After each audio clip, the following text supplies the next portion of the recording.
Al-Qaeda's second-in-command, Ayman al-Zawahiri, has released a statement urging his followers to use restraint when attacking his enemies.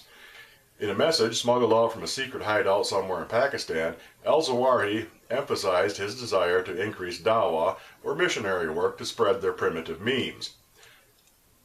The underlying goal is simply to find safe places for Al-Qaeda to operate from. The terrorist group has strong ties to the Taliban in Pakistan, which provides strong support in the region.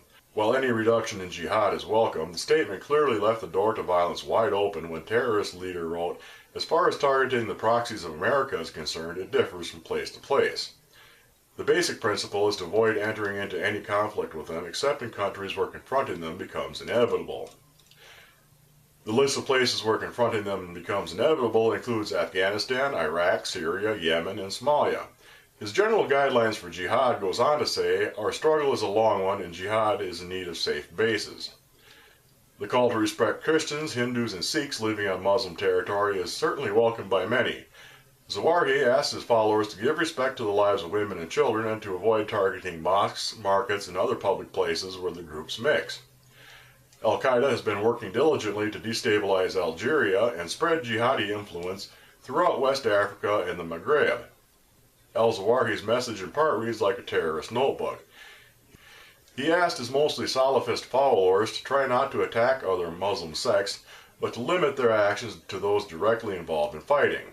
He also gave support to militants fighting Russians in the Caucasus, Indians in the Kashmir, and those fighting the Chinese in the Xinjiang province.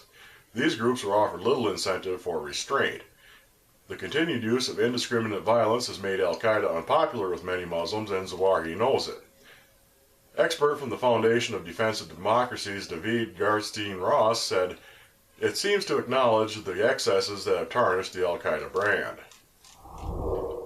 Bishop Franz Peter T-Bartz von Elst of the German Catholic Diocese of Limburg, which includes the city of Frankfurt and Wiesbaden, has agreed to a declaration signed by him and a Vatican envoy, Cardinal Giovanni Lajolo, to submit to a commission charged with auditing diocesan finances. The declaration came after complaints that the bishop has been living a lavish lifestyle on the diocese dole were brought by his priests and the laity. In addition to the diocese finances, the bishop's personal spending habits will also be included in the audit, the results of which will be made public. These concessions by the bishop, which included a statement acknowledging his having made mistakes, follows a petition recently circulated throughout the diocese of approximately 670,000 Catholics, which garnered 4,500 signatures. The situation, which has been described as a far-reaching destructive crisis of confidence by the Dean of the Cathedral of Frankfurt, Father Johannes zu Elst, was exasperated after the bishop moved into an expensive new residence and flew first class to visit mission projects in India. A deal brokered last year between Philippine President Benigno Aquino and the Moro Islamic Liberation Front, or MILF, which was intended to initiate a revival of the archipelago nation's southernmost Mindanao island, is in jeopardy due to a separatist group known as the Moro National Liberation Front, or MNLF. Armed insurrectionists invaded the commercial core of Zamboanga City, clashing with military police, destroying homes, and shutting down the ports, forcing businesses to close. The struggle for more autonomy by the Islamic minority has been ongoing for over 40 years, and last October's peace treaty was supposed to assure more independence for Muslims to self-determination. However, the separatists do not feel that the Aquino government has lived up to their end of the bargain.